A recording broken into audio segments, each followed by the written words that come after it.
Thoughts on Sonic Forces? Take-Two show their true colors. Big releases. It's gaming this week.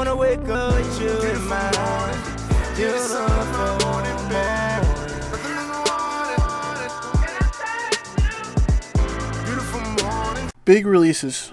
This week, Sonic Forces releases for all platforms. Super Lucky's Tale comes out for Xbox. Doom gets ported to Switch, and the Xbox One X launches. Main topic. Take-Two Interactive is going all in by shoving microtransactions down consumers' throats. Their CEO, Strauss Zelnick, recently expressed his desire to enforce recurrent spending opportunities in all of Take-Two's games going forward. This is the company behind great franchises like GTA, BioShock, NBA 2K, and Red Dead Redemption. It's becoming clear where companies stand when it comes to turning a profit, even at the cost of gameplay. Red Dead Redemption 2 is a must-buy for me next year. I hope microtransactions won't ruin the experience. With loot boxes and pay-to-win mechanics becoming somewhat of a norm, we may face a climate where we're paying premium prices for freemium games. It's concerning, and I hope I'm not the only one that will be actively boycotting this business practice. Game and thoughts, Sonic Forces. The story starts with Eggman bragging about his ultimate weapon, Infinite. After a quick Green Hill Zone tutorial, Sonic heads to a city where Tails and civilians are being terrorized by Eggman. Sonic comes to save the day, but is halted by familiar faces and the new antagonist, Infinite. Sonic proceeds to get the beating of his life, then gets captured. The Resistance thought Sonic was dead, but receive intel that he's alive. Enter the created character to lead a rescue mission to rescue Sonic. Meanwhile, Classic Sonic arrives to rescue Tails from chaos. With the 3 playable characters introduced, the goal becomes clear. Beat Infinite, get Classic Sonic home, and free the world from Eggman's grasp. I'm not gonna sugarcoat this. This game plays worse than Sonic 06, which is actually a game I enjoyed outside of the speedrun levels. But this game is all over the place. All of the characters are slippery, and it's especially slippery for Classic Sonic because his levels involve a lot of traditional platforming. Modern Sonic gets too fast to control sometimes, without his boost.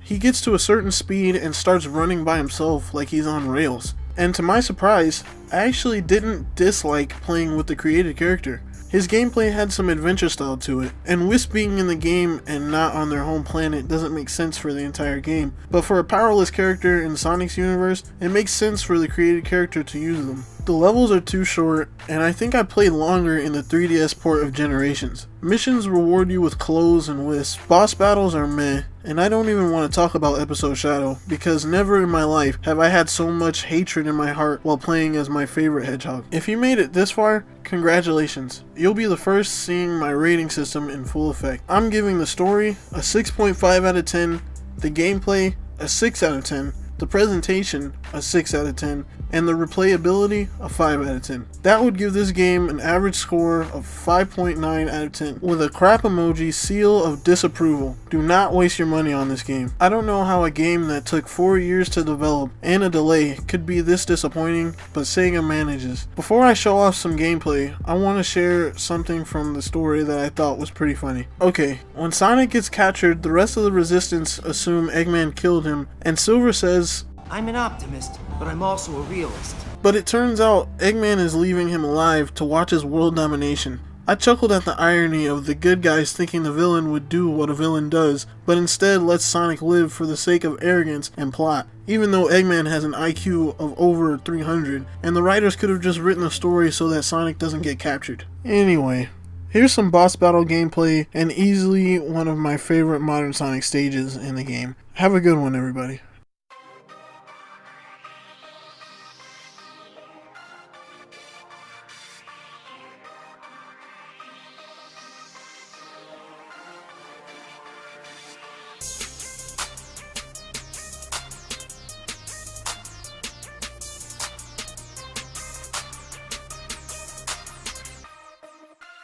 Kane is in the building.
Maybe getting back to my regular life will humble me. I'll be back 2018 to give you the summary. More life.